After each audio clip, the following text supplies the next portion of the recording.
Je répète que, comme je l'ai déjà dit souvent, je ne suis pas géopoliticien. Je suis dans une maison de géopoliticiens ici, très flatté, mais je ne suis pas géopoliticien, donc je ne travaille pas sur l'intégralité des mécanismes que vous étudiez à l'IRIS. En revanche, j'aborde la question avec des outils de l'analyse économique territoriale. Et pour moi, l'égoïsme territorial, c'est le fait de régions riches qui ont longtemps été solidaires avec les régions pauvres au sein de leur pays, et qui, pour des raisons, pour des mécanismes purement économiques, rationnels, liés au changement qu'on connaît depuis 20-30 ans dans nos pays, font qu'aujourd'hui, ces régions riches ne veulent plus payer pour les régions pauvres. L'Italie du Nord, la Padanie, la Ligue du Nord, hein, euh, la Catalogne, la Flandre, belge, etc. Quand vous dites refonder, moi, malheureusement, j'ai peur qu'il s'agisse de fonder.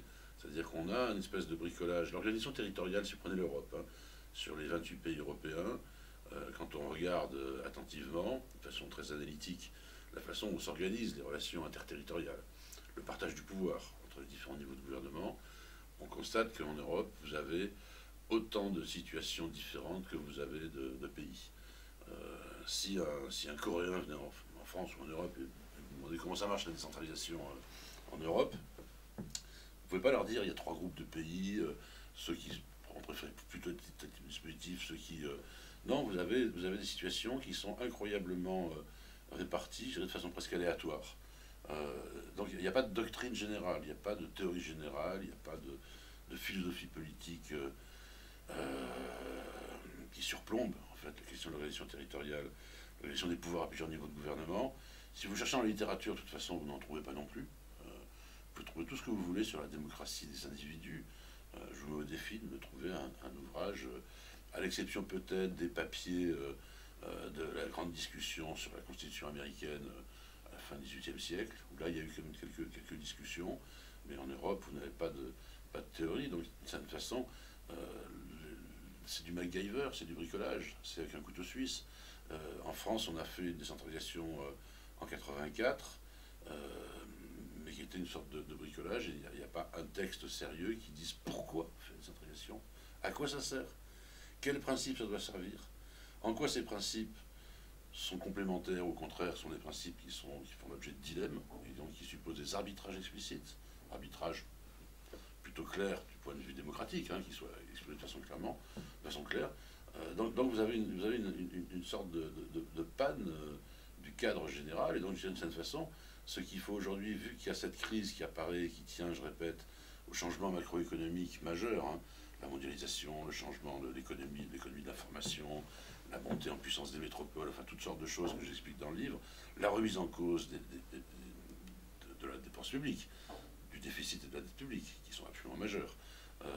Aujourd'hui, on voit bien qu'il faut, vous dites refonder, mais il faudrait fonder, effectivement, un nouveau contrat entre les territoires et entre les territoires et les nations.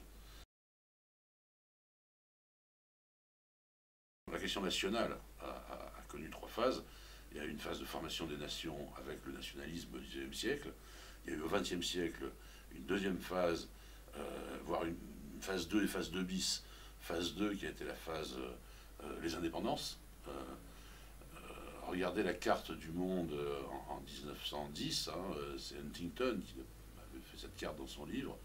Euh, le monde est piloté par 5 ou 6 nations. Euh, on a un monde absolument impérial. Donc tout le XXe siècle a vu effectivement la naissance des nations avec les indépendances postcoloniales. Et puis le 2 bis, ça a été ensuite au XXe siècle, ça a été l'explosion du système soviétique, et donc aussi avec l'émergence de la nation. Et au XXIe siècle, on rentre dans une troisième phase, qui est la phase de fragmentation de ces nations.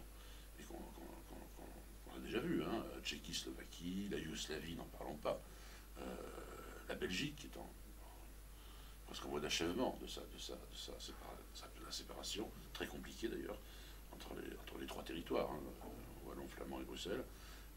Et donc on voit effectivement aujourd'hui poindre en Italie, en Espagne, bien sûr, avec, il ne faut pas oublier Basque non plus, hein, Basque, Catalogne, au Royaume-Uni, on voit effectivement apparaître un nouveau type de mouvement, je dirais plus post-national en fait, hein, où il y a effectivement maintenant une phase de fragmentation.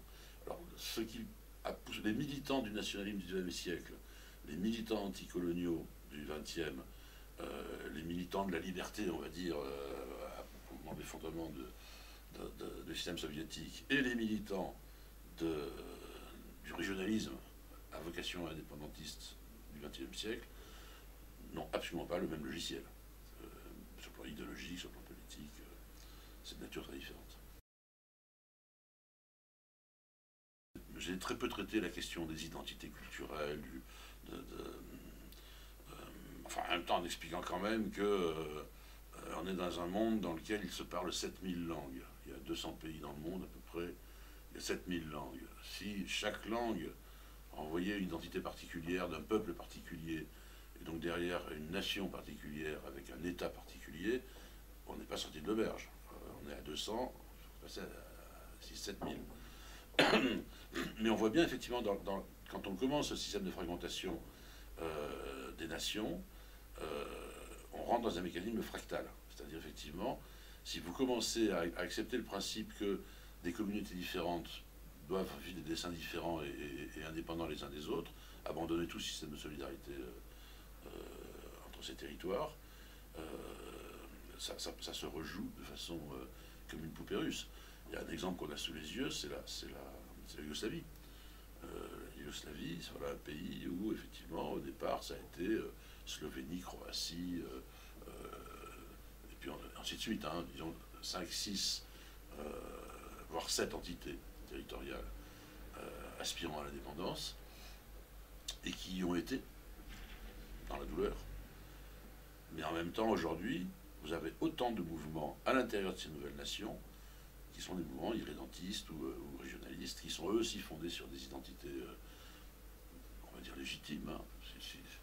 C'est aussi légitime de casser en 15 la Yougoslavie qu'on l'a cassée en 7. Et donc, on rentre dans une boîte de Pandore. Du point de vue économique, si vous avez, je sais pas, je l'exagère, mais vous avez une région riche qui ne veut plus contribuer solidairement aux régions pauvres via le budget de l'État national.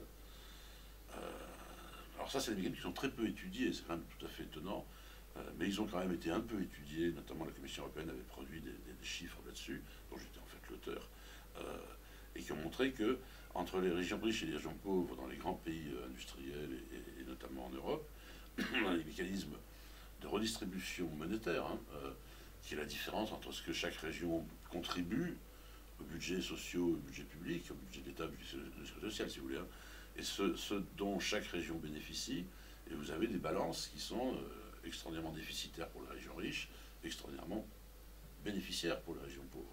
Et ça se traduit, c'est un énorme mécanisme de redistribution. Vous avez beaucoup de régions aujourd'hui qui ne veulent plus. La Catalogne, c'est explicite. La Catalogne, elle a demandé au gouvernement espagnol que la part de ses impôts qui soit versée au budget d'État espagnol soit réduite et que une part croissante des impôts payés par les Catalans aille au budget catalan, n'aille pas au budget espagnol. Vous allez jusqu'au terme, vous allez jusqu'à l'indépendance, mais pourquoi, à ce moment-là, ça ne va pas se rejouer en termes économiques, dans la mesure où il y a évidemment des mécanismes de redistribution entre les différentes composantes de la Catalogne, entre cette partie très riche et cette partie plus pauvre, et on peut imaginer que de la même façon que légitimement la Catalogne s'est séparée d'Espagne, et ben une partie de la Catalogne dit non, moi je suis beaucoup mieux, j'ai aucun intérêt à... C'est une boîte de Pandore. C'est-à-dire quand vous avez commencé à accepter ce type de principe, alors qu'au départ c'est vrai que ce sont des conventions, une nation c'est une convention. Donc, si vous remettez en cause cette convention, à ce moment-là vous tombez dans une situation qui n'a pas de fin. Je vais vous donner l'exemple yougoslave on est rendu à 15 aujourd'hui, 15 entités territoriales. Donc là il y a un risque effectivement assez sérieux.